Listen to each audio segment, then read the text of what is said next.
बोलो पार्वती पते हर हर महादेव। दोस्तों, आप सभी लोग जानते हैं जुलाई 2025 यानी सोमवार को पड़ रही है एकादशी तिथि। और दोस्तों, ये वो तिथि है जो सावन मास में पड़ने वाली सबसे बड़ी तिथि एकादशी तिथि है। और इसका बहुत ही बड़ा और विशेष महत्व होता है। अगर कभी भी मौका लग जाए तो आप लोगों को कील और लहसुन लिखकर बहुत छोटा सा उपाय करना है। इन दोनों का सहयोग बहुत ही कम आता है। इसी के साथ में गुरुजी ने अपनी शिव पुराण कथा में बताया है कि इस दिन आपको एक कील और लहसुन वाला उपाय तो आपको अवश्य ही करना चाहिए, क्योंकि ऐसा दिन पूरे साल में सिर्फ एक ही बार आता है। और दोस्तों, आप सभी लोग जानते हो कि सोमवार का अगर सबसे बड़ा कोई उपाय है तो वो कील और लहसुन वाला उपाय। तो दोस्तों, सोमवार के दिन आप लोगों को इस कील और लहसुन लिखकर बहुत छोटा सा उपाय करना है। बहुत सारे लोग होंगे जिन लोगों ने इस उपाय को ना किया हो, मतलब पूरा साल निकल गया, उन्होंने किसी भी दिन इस कील और लहसुन वाला उपाय को ना किया हो। पर दोस्तों, आपके पास एक पहला मौका बचा। 2025 सोमवार एकादशी तिथि के दिन है। इस दिन आप लोगों को इस वाले उपाय को जरूर कर लेना है। भले ही आपने पूरे महीने भर इस उपाय को ना किया हो, पर अगर आपने इस सावन महीने के सोमवार एकादशी तिथि के दिन अगर इस वाले उपाय को कर लिया, तो आपको इस उपाय को करने का वो फल मिलेगा जिसकी आपने कभी कल्पना भी नहीं करी होगी। इसीलिए आप लोग इस वाले उपाय को एक बार जरूर कर लेना है, ताकि आप लोगों के हाथ से ये मौका न जा सके और आपको इस उपाय को करने का फल मिल सके। दोस्तों, ये उपाय पंडित जी ने अपनी अभी की ही श्री शिव महापुराण की कथा में बताया है। जी, इस उपाय को आज हम आपको बहुत अच्छे से समझाने वाले हैं। इस वीडियो को देखने के बाद इस उपाय को समझने के लिए आपको कोई और वीडियो को देखने की जरूरत नहीं पड़ेगी। तो चलिए दोस्तों, उपाय को शुरू करते हैं। देखिए, इस सावन महीने के सोमवार का ये इतना खास होता है, इतना महत्वपूर्ण होता है। देखा गया है कभी कभी बड़े बड़े पूजा पाठ अनुष्ठान से जो मनोकामना पूर्ण नहीं होते, वो सावन महीने की सोमवार एकादशी तिथि के दिन एक छोटे से उपाय करने से ही आपकी मनोकामना पूर्ण हो जाती है। और बहुत सारे लोगों ने इस उपाय को किया भी है और उनको इस उपाय को करने का फल भी जरूर मिला है। अगर आप लोग भी इस उपाय को करना चाहते हैं तो आप इस उपाय को पहले अच्छे से समझ लेना, सुन लेना, उसके बाद करना। आपको इस उपाय का फल जरूर मिलेगा। और इस उपाय को कर लेने से आपके घर में चाहे किसी भी प्रकार की दुख और समस्या क्यों क्यों ना चल रही हो, आपको उसका कारण भी नहीं पता है कि भाई ये समस्या किस कारण से चल रही है। उसका कुछ भी कारण हो सकता है, जैसे पितृदोष हो सकता है या किसी भी तरह का मंगल दोष भी हो सकता है। तो इस दिन आप लोगों को ये वाला उपाय कर लेना है। ये एक ऐसा उपाय है जिस उपाय को अगर किसी विशेष दिन पर किया जाए तो भाई उस विशेष दिन का जो है वो तो हमें मिलता ही मिलता है, पर हमने उस दिन पर इस उपाय को किया है तो हमें उससे भी बड़ा फल मिलता है। और फल बहुत जल्दी मिलता है, क्योंकि आप इस उपाय को बहुत ही बड़े और विशेष दिन पर कर रहे हो। तो चलिए अब उपाय के बारे में बात करते हैं। लेकिन उससे पहले आप लोगों को ये जानना आवश्यक है कि आखिर इस उपाय को हमें किस समय करना है। सुबह के समय करना है कि शाम के समय करना है? तो देखो, इस वाले उपाय को आप लोग सुबह के समय भी कर सकते हो और शाम के समय प्रदोष काल में भी कर सकते हो। अब अगर आप पूछो कि भाई साहब, सबसे उत्तम समय कौन रहेगा इस कील और लहसुन वाला उपाय को करने का, तो हम आपसे बस यही कहेंगे कि इस उपाय को आप सुबह के समय करेंगे तो ज्यादा बेहतर होगा। बाकी अगर प्रदोष काल शाम के समय भी करेंगे तो भी अच्छा होगा, उसमें कोई भी दिक्कत वाली बात नहीं है। तो अब दोस्तों, जो अगली सबसे बड़ी और महत्वपूर्ण बात आती है वो ये आती है कि सुबह अगर हम उपाय को करेंगे तो हमें कितने बजे से लेकर कितने बजे तक के बीच में करना है, और शाम के समय प्रदोष काल में करेंगे तो हमें कितने बजे से लेकर कितने बजे के बीच में करना है। तो देखो, सुबह जितनी जल्दी हो सके आप उपाय को करने की कोशिश करना। बाकी अगर किसी कारणवश लेट भी हो जाओ, थोड़ी देर भी हो आए, तो 10 या 11 बजे तक भी आप उपाय कर लेना, पर 12 बजे से ज्यादा देरी ना हो। ठीक है, इस बात का ध्यान रखना। उसके बाद में दोस्तों, अगर शाम के समय प्रदोष काल की बात करें, प्रदोष काल का जो समय है होता है वो शाम के 6 बजे से शुरू हो जाता है। मतलब शाम के 6 बजे से लेकर 7 बजे के बीच का जो समय होता है, ये समय प्रदोष काल का समय होता है। तो चलिए जानते हैं इस विशेष उपाय के बारे में। लेकिन उससे पहले एक प्रार्थना, अगर आप वास्तव चैनल को सब्सक्राइब अवश्य कर लें और वीडियो को लाइक करके कमेंट बॉक्स में जय श्री हरि विष्णु जी, जय माता लक्ष्मी जरूर लिख दें, जिससे कि भगवान श्री हरि विष्णु जी और माता लक्ष्मी जी की कृपा सदैव आप और आपके परिवार पर बनी रहे और आपको कभी भी धन से संबंधित किसी प्रकार की कोई कमी ना हो। आज का ये वीडियो बहुत ही खास होने वाला है, क्योंकि मंगलवार में किए जाने वाले 3 विशेष उपाय आज आपको इस वीडियो में बताए जाएंगे।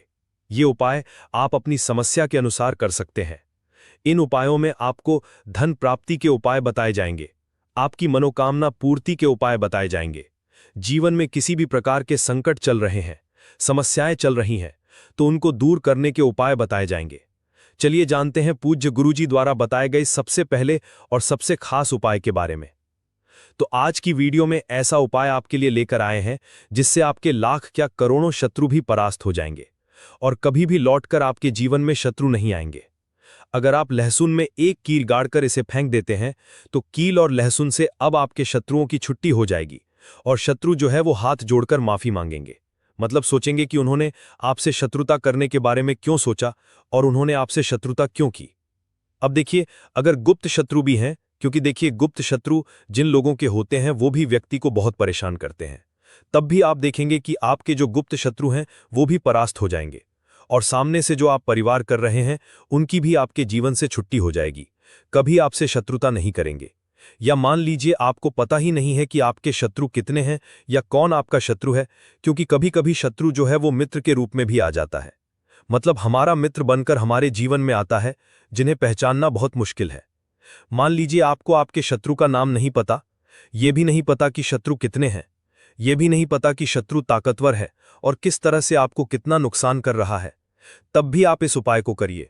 क्योंकि अगर पावरफुल भी शत्रु है, बहुत ताकतवर है ना, या बहुत कुछ आपके ऊपर करा रखा है या कराने के बारे में सोच रहा है, समझ लीजिए कि उसका सभी कुछ किया कराया इस उपाय को करने से तुरंत दूर होगा। तो शत्रु ने चाहे बंधनवार आपकी बुद्धि का करवा दिया हो, आपकी दुकान का करा दिया हो, आपके बिजनेस का करा दिया हो, वो भी खुल जाएगा। और आप विश्वास मानिए कि आपके जीवन में जो दुख और कष्ट आ रहे हैं ना, उनसे आपको हमेशा के लिए छुट्टी मिल जाएगी। मतलब कभी भी आपके घर में फिर दुर्घटनाएं नहीं होंगी, कर्जे जैसी समस्याएं नहीं बढ़ेंगी और लड़ाई झगड़ा भी बिल्कुल आपके घर से, आपके जीवन से दूर हो जाएगा। देखिए होता क्या है, कभी कभी शत्रु इस तरह का किया कराया करवाते हैं कि घर के जो सदस्य हैं वो आपस में ही लड़ना शुरू कर देते हैं।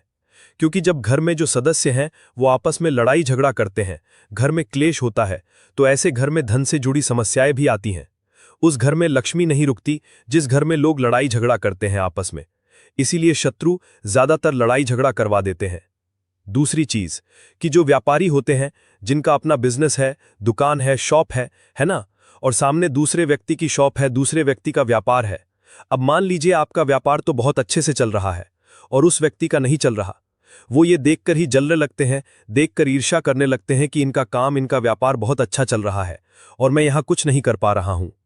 तो वो देखिए जब कुछ नहीं कर पाते हैं तो शत्रुता निकालने लगते हैं, शत्रुता निभाने लगते हैं और ईर्ष्या की भावना मन में इस तरह से उनके उत्पन्न होती है कि कभी कभी इसका रूप जो है वो बड़ा हो जाता है। मतलब व्यक्ति हर वो बुरा काम करता है जिससे कि सामने वाला व्यक्ति जो है वो पूरी तरह बर्बाद हो जाए। तो ऐसे शत्रुओं से आपको हमेशा बचकर रहने की जरूरत है और इस छोटे से उपाय को करने की आवश्यकता है। उपाय करिए तो और देखिए कि आपके शत्रु कैसे परास्त होते हैं और कैसे आपके जीवन से निकलते हैं। तो चलिए जल्दी से बात कर लेते हैं उपाय की, किस तरह से लहसुन में आपको कील गाड़नी है और इस लहसुन को कहाँ फेंकना है और इस उपाय को किस दिन करना है, किस समय करना है। सबसे पहली बात कि इस उपाय को स्त्री हो या पुरुष कोई भी कर सकता है। दूसरी चीज, इस उपाय को आप किसी भी दिन कर सकते हैं। देखिए उपाय की बात करें उससे पहले आप सभी से रिक्वेस्ट करते हैं कि वीडियो को लाइक करके साथ ही साथ जयकारा लगा दें पूरी सच्ची श्रद्धा से। कमेंट सेक्शन में जय मां लक्ष्मी जी जरूर लिखें। तो देखिए सबसे पहले आपको क्या करना है, एक साबुत लहसुन लेनी है। लहसुन साबुत लेनी है, कटी हुई लहसुन यहाँ पर आपको नहीं लेनी है, बिल्कुल साबुत लहसुन। इसी के साथ आपको क्या करना है, एक लोहे की कील भी लेनी है। अच्छा, कील जो आप यहाँ पर लेंगे वो नई कील आपको बिल्कुल नहीं लेनी है, पुरानी कील लेनी है। तो नई कील ना लें, आपके घर में ही आप ढूंढें कोई पुरानी कील पड़ी हो वो आप ले लें, ठीक है ना। इसी के साथ आपको क्या करना है, काले रंग का मार्कर पेन लेना है, ठीक है ना। मार्कर इसीलिए क्योंकि वो अच्छे से चल जाता है। यहाँ पर आप स्याही भी ले सकते हैं, स्याही से भी आप लिख सकते हैं। अब देखिए आपको करना क्या है, इन तीनों चीजों को लेकर आपको दक्षिण दिशा में फेस करके बैठ जाना है, अपने घर की दक्षिण दिशा में। तो देखिए जमीन पर बैठकर आपको इस उपाय को करना है। सबसे पहले लहसुन आपने ले ली, अब आपको वो लहसुन उठानी है और जो काले रंग का पेन या मार्कर आपने लिया है उस लहसुन के ऊपर आपको उस पेन से, उस कलम से शत्रु लिखना है। शत्रु क्यों लिखना है, क्योंकि देखिए शत्रु एक भी हो सकता है, दो भी हो सकते हैं, तीन भी हो सकते हैं और ज्यादा भी हो सकते हैं, या गुप्त शत्रु भी हो सकते हैं जिनके बारे में आपको पता ही नहीं है। अब आप मान लीजिए नाम अगर उस पे लिखते हैं, इससे आपका एक ही शत्रु दूर होगा, एक ही शत्रु परास्त होगा। लेकिन अगर आप लहसुन के ऊपर शत्रु लिख देंगे ना, तो आपके जितने भी शत्रु हैं सभी परास्त हो जाएंगे और जीवन से वो शत्रु भी दूर हो जाएंगे जो गुप्त तरीके से आपसे शत्रुता निभा रहे हैं या आपकी पीठ पीछे बहुत कुछ बुरा कर रहे हैं या करवा रहे हैं। कुछ है ना, बहुत सारी क्रियाएं करवा देते हैं। तो इसीलिए लहसुन के ऊपर आपको क्या लिखना है? केवल शत्रु लिखना है। किससे लिखना है? जो काले रंग का पेन या मार्कर आपने लिया, जहां जहां आपने शत्रु लिखा है बिल्कुल उसके नीचे आपको लहसुन पर जहां आपने नाम लिखा है बिल्कुल उसके नीचे आपको एक क्रॉस का कट्टस का निशान लगाना है। ठीक है ना, क्रॉस का कट्टस का। तो देखिए, सबसे पहले आपने लहसुन पर नाम लिख लिया, उसके बाद आपने क्रॉस का निशान लगा दिया, जैसे कि हम एक्स बनाते हैं, है ना। क्या लिखना है? त्रीम। ठीक है ना, क्या लिखना है? त्रीम। देखिए, ये जो त्रीम आपने लिखना है ये सिर्फ एक बार लिखना है, एक्स के नीचे सिर्फ एक बार। इतना करने के बाद आपको एक मंत्र बोलना है। तो मंत्र आप ध्यान से सुन लें, ठीक है ना। मंत्र स्क्रीन पर भी आपको मिल जाएगा, यहां से आप नोट कर लें। ओम क्रीम क्रीम शत्रु नाशिनी क्रीम क्रीम फट स्वाहा। तो मंत्र देखिए, आपको फिर से बता रहे हैं। ओम क्रीम क्रीम शत्रु नाशिनी क्रीम क्रीम फट स्वाहा। इतना आपको 11 बार बोलना है। मतलब ये जो मंत्र है, ये मंत्र आपको 11 बार बोलना है। और मंत्र जब आप बोलेंगे उसी समय आपको उस कील को, जहां पर आपने अपने शत्रु का शत्रु लिखा है या शत्रु लिखा है, वैसे तो शत्रु ही लिखिए, नाम मत लिखिए, उसी शत्रु शब्द के ऊपर आपको उस कील को गाड़ देना है। कब गाड़ेंगे कील को? जब मंत्र बोलेंगे। तो बस कील गाड़ने के बाद आपको क्या करना है? उस लहसुन को उठाना है। आप चाहें तो किसी कपड़े में रख लें, है ना, क्योंकि इस उपाय को आपको छुपा कर करना है, किसी को बताकर नहीं करना है, क्योंकि उपाय जल्दी काम करता है। फिर आप किसी भी सुनसान स्थान पर जाएं, वहां छोटा सा गड्ढा कर लें और उस लहसुन को उसी मिट्टी में दबा दें, कील सहित दबा दें। ऐसे नहीं कि कील निकालनी है या कुछ करना है, नहीं, सब लहसुन और कील सभी को उसके अंदर आपको दबा देना है। मिट्टी के अंदर गड्ढे को अच्छे से ढक देना है। अपने घर पर चले आना है, हाथ पैर धो लेने हैं। और इस उपाय को आप कोशिश करें कि सूरज ढलने के बाद करें। ठीक है ना, जैसे ही सूरज ढल जाता है, हल्का सा अंधेरा होता है, उस समय कर लें तो ज़्यादा उत्तम है। दूसरी चीज़, स्त्री हो या पुरुष, कोई भी इस उपाय को कर सकते हैं, किसी भी दिन कर सकते हैं। गुप्त शत्रु हो, सामने से शत्रु हो, सभी के लिए कर सकते हैं। ऐसा समझ लीजिए कि शत्रु जो है ना, ये माफ़ी मांगने के लिए मजबूर हो जाएंगे, कभी शत्रुता आपसे नहीं करेंगे। इतना अचूक उपाय है। तो बहुत अच्छे से उपाय आपको बताने का प्रयास किया है।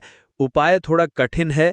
अगर कुछ ऐसा जो आपको नहीं समझ आया हो, कुछ पूछना हो, तो कमेंट सेक्शन में आप पूछ सकते हैं। तो चलिए बात कर लेते हैं अब अपने ऐसे उपाय की जो आपकी मनोकामना को भी पूरा करेगा और आपके घर में हमेशा सफलता, धन की वृद्धि, सुख समृद्धि बढ़ती चली जाएगी। अब देखिए, पीपल का जो पेड़ होता है, इसमें माँ लक्ष्मी और श्री हरि विष्णु का वास होता है। तो आपको क्या करना है? पूर्णिमा की शाम में, यानी सूर्य अस्त हो जाता है, उस समय एक दीपक घी का श्री हरि विष्णु और माँ लक्ष्मी के नाम का जरूर लगा कर आना है। कभी आपके घर में निर्धनता नहीं छाएगी, धन से जुड़ी समस्याएं नहीं आएंगी, क्योंकि स्वयं माँ लक्ष्मी आकर ऐसे घर में वास करती हैं जो पीपल के पेड़ का पूजन कर लेते हैं। विशेषकर चैत्र पूर्णिमा व्रत के दिन एक दीपक पीपल के पेड़ में जाकर लगा देते हैं। अब जिन लोगों के घर के आसपास पीपल का पेड़ नहीं है, वो क्या करेंगे? तो देखिए, आप अपने घर के ईशान कोण में घी का दीपक जरूर लगाएं, क्योंकि ये वो दिशा है जहां माँ लक्ष्मी का वास होता है, कुबेर भगवान का वास होता है, श्री गणेश का वास होता है। तो चलिए अब बात कर लेते हैं अब अपने तीसरे बहुत ही छोटे से उपाय की, जिस उपाय को करने से कभी आपके घर में बुरी शक्तियां, नेगेटिव एनर्जी, नज़र दोष कभी प्रवेश नहीं करती हैं। तो करना क्या है आपको? आपको इस दिन सबसे पहले तो अपने घर में 1 या 2 कपूर जलाकर पूरे घर में इसका धुआं दिखाना है। और मुख्य द्वार पर, यानी आपका जो लकड़ी का दरवाज़ा है, बाहर की तरफ आपको 2 दीपक जरूर से लगाने हैं, देसी घी के महालक्ष्मी और श्री हरि विष्णु के लिए।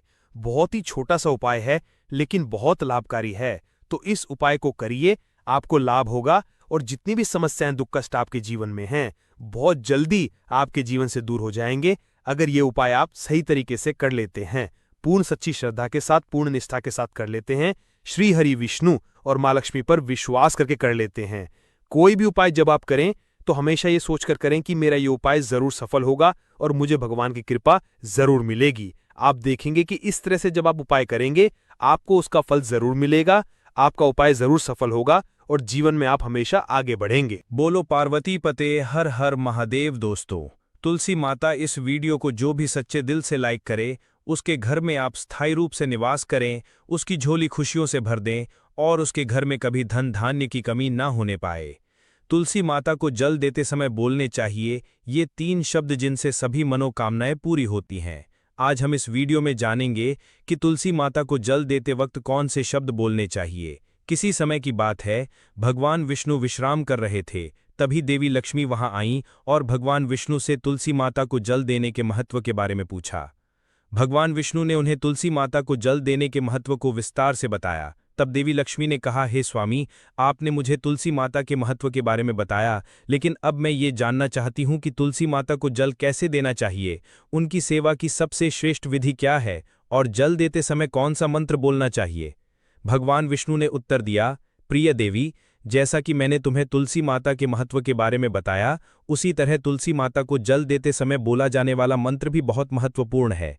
ये मंत्र 3 शब्दों का है, लेकिन इसका असर अत्यंत शुभ और कल्याणकारी है। जो भी रोज तुलसी माता को जल देते समय इन 3 शब्दों का उच्चारण करेगा, उसके घर में माँ लक्ष्मी का वास होगा, उसकी दरिद्रता समाप्त हो जाएगी और उसे अपार धन धान्य की प्राप्ति होगी। मंत्र के महत्व को बताते हुए भगवान विष्णु ने कहा, इस मंत्र का महत्व सुनने से ही मनुष्य के सभी पाप नष्ट हो जाते हैं। उसे हजारों वर्षों तक तुलसी माता को जल देने के पुण्य का फल मिलता है। फिर भगवान विष्णु ने देवी लक्ष्मी को एक कथा सुनाई। उन्होंने कहा, दक्षिण दिशा में यमनगरी नामक एक नगर था, जहां रमेश नाम एक ब्राह्मण रहता था। वो अत्यंत पापी और गलत कामों में लिप्त व्यक्ति था। जन्म से ब्राह्मण होते हुए भी वो धार्मिक कार्यों से दूर रहता था। न वो पूजा करता, न ध्यान, न जप और न ही किसी का सत्कार करता। वो मदिरापान और मांसाहार भी करता था और हमेशा अनैतिक कार्यों में व्यस्त रहता था। और वो ब्राह्मण दिन में खेत में काम करके पत्ते बेचकर अपनी जीविका चलाता था और रात में वेश्याओं के पास जाता था। इस तरह उसने अनेक वर्षों तक अपना जीवन इसी पापपूर्ण तरीके से बिताया। फिर एक दिन वो दुर्बुद्धि ब्राह्मण पत्ते इकट्ठा करने के लिए एक आरशी की वाटिका में पहुंचा और पत्ते तोड़ने लगा। तभी एक काले सर्प ने, जो काल के रूप में वहां उपस्थित था, उसे काट लिया। उसी समय उसकी मृत्यु हो गई। उसकी मृत्यु के तुरंत बाद यमराज के दूत वहां प्रकट हुए और उसकी आत्मा को लेने के लिए आए। वे उसे यहलोक ले जाने लगे। मार्ग में वो ब्राह्मण यमदूतों के सामने रोने और विलाप करने लगा। उसने कहा, हे दूतों, मुझे कहाँ ले जा रहे हो? मुझे छोड़ दो, मेरे प्राण बचा लो। लेकिन यमदूत बोले, अरे पापी ब्राह्मण, तेरे दुष्कर्म के कारण तुझे ये दंड मिला है। अब यमराज तुझे घोर नरक में डालेंगे। यमलोक पहुंचने पर चित्रगुप्त ने उस ब्राह्मण का पूरा लेखा-जोखा प्रस्तुत किया। उन्होंने कहा, हे धर्मराज, इस ब्राह्मण ने अपने पूरे जीवन में केवल पाप किए हैं, इसने कभी कोई पुण्य कार्य नहीं किया। धर्मराज ने दूतों से कहा, हे दूतों, इस घोर पापी ब्राह्मण को नरक में डाल दो, इसे अपने कर्मों का फल भोगना होगा। यमदूत उस ब्राह्मण को नरक में ले गए और उसे भयंकर अग्नि में धकेल दिया। वो कई वर्षों तक नरक की यातनाएं सहता रहा। इसके बाद उसे अगले जन्म में बैल के रूप में जन्म मिला। बैल का शरीर पाकर उसने भारी बोझ उठाने का कार्य किया। उसका मालिक उससे दिन रात काम करवाता था। जब उसकी शक्ति समाप्त होने लगी तो मालिक ने उसे एक लंगड़े आदमी को बेच दिया। वो लंगड़ा आदमी उस बैल का उपयोग अपने बोझ उठाने के लिए करता था। बैल ने 8 वर्षों तक उसकी सेवा की। फिर एक दिन वो बैल लंगड़े आदमी को लेकर एक ऊंचे पर्वत पर चढ़ा। अधिक परिश्रम और थकान के कारण वो बैल मूर्छित होकर गिर पड़ा और अंतिम सांसें लेने लगा। वहां खड़े लोगों को उस बैल पर दया आ गई। उन्होंने उसके मुख में पानी डालने का प्रयास किया। उसी भीड़ में एक पुण्यात्मा व्यक्ति भी था। उसने अपने पुण्य का थोड़ा भाग उस बैल को दे दिया। इसे देखकर अन्य लोगों ने भी अपना पुण्य उसे देना शुरू कर दिया। उसी भीड़ में एक वैश्या भी खड़ी थी। सभी अपना पुण्य उस बैल को देकर उसका उद्धार करने का प्रयास कर रहे थे। ये देखकर उसने भी अपना पुण्य उस बैल को दे दिया। कुछ देर बाद उस बैल की मृत्यु हो गई। फिर उस स्थान पर यमदूत आए और उस बैल के शरीर से उस ब्राह्मण की आत्मा को निकालकर यमलोक ले गए। यमलोक पहुंचने पर उसे यमदेव के सामने प्रस्तुत किया गया। चित्रगुप्त ने जब उसका लेखा जोखा देखा तो वे चकित रह गए। वैश्या के द्वारा दिए गए पुण्य के कारण उसके सभी जन्मों के पाप नष्ट हो चुके थे। यमदेव ने कहा, हे ब्राह्मण, उस वैश्या ने तुझे अपना पुण्य देकर तुझ पर बड़ा उपकार किया है। उसी के पुण्य के असर से तुम्हारे सभी पाप नष्ट हो गए हैं, इसलिए अब तुम्हें फिर से मनुष्य जन्म प्राप्त होगा।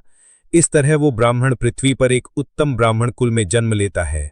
उस महापुण्य के असर से उसे अपने पूर्व जन्म की सारी बातें याद आने लगती हैं।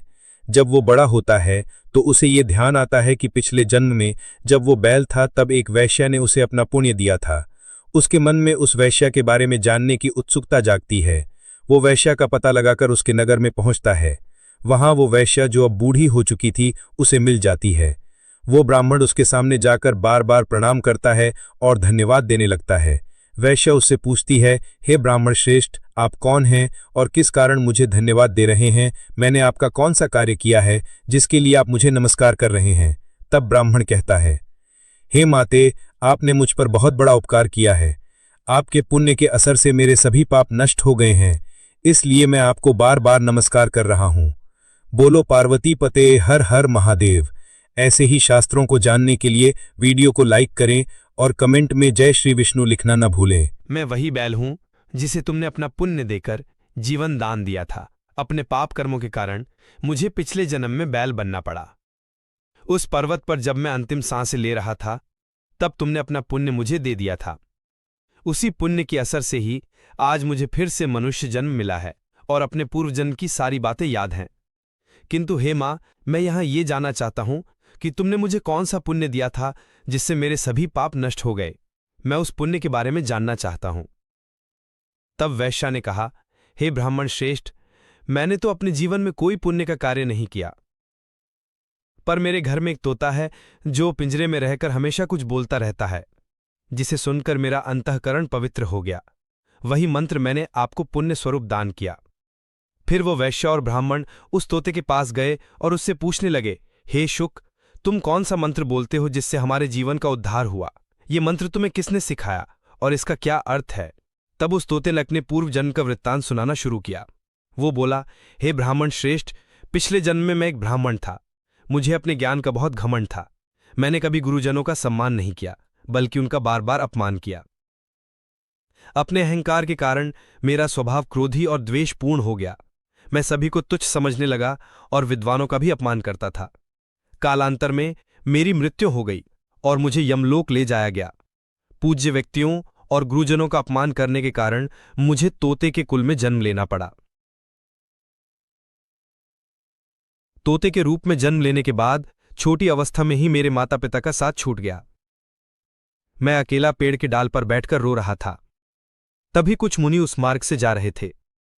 उन्होंने मेरी दयनीय स्थिति देखी और मुझे अपने आश्रम ले आए। आश्रम में उन मुनियों ने मुझे एक सुंदर पिंजरे में रखा और मेरी देखभाल की।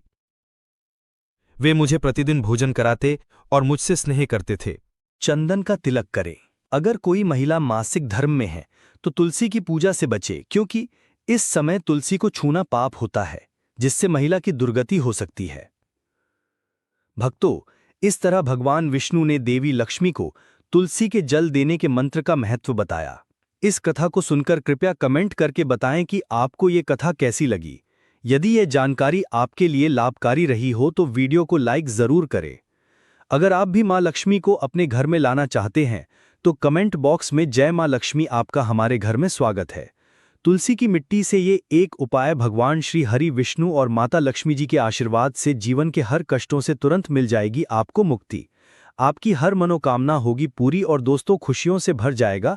आपका घर बन जाओगी आप करोड़पति, क्योंकि दोस्तों इस बार साल बहुत सारे शुभ योगों का निर्माण हो रहा है जो कि कई वर्षों बाद आया है। इसीलिए दोस्तों इस दिन का महत्व बहुत ही ज्यादा बड़ा होता है और इस दिन आप लोगों को ये तुलसी की मिट्टी वाला उपाय जरूर करना चाहिए, जो कि पंडित जी ने अपनी अभी की ही कथा में यहाँ पर बताया हुआ है। तो दोस्तों इस उपाय को आपको कैसे करना है, कब करना है, कहाँ पर करना है और उपाय को करते समय आपको किन किन बातों का ध्यान रखना है, ये सारी जानकारी हम आपको इस वीडियो में देंगे। तो चलिए दोस्तों वीडियो में आगे बढ़ते हैं। देखिए ये दिन इतना खास होता है, इतना महत्वपूर्ण होता है। देखा गया कभी कभी बड़े बड़े पूजा पाठ अनुष्ठान से जो मनोकामना पूर्ण नहीं होती है, वो एक छोटे से उपाय करने से ही आपकी सभी मनोकामना पूर्ण हो जाती है। और बहुत सारे लोगों ने इस उपाय को किया भी है और उनको इस उपाय को करने का फल भी जरूर मिला है।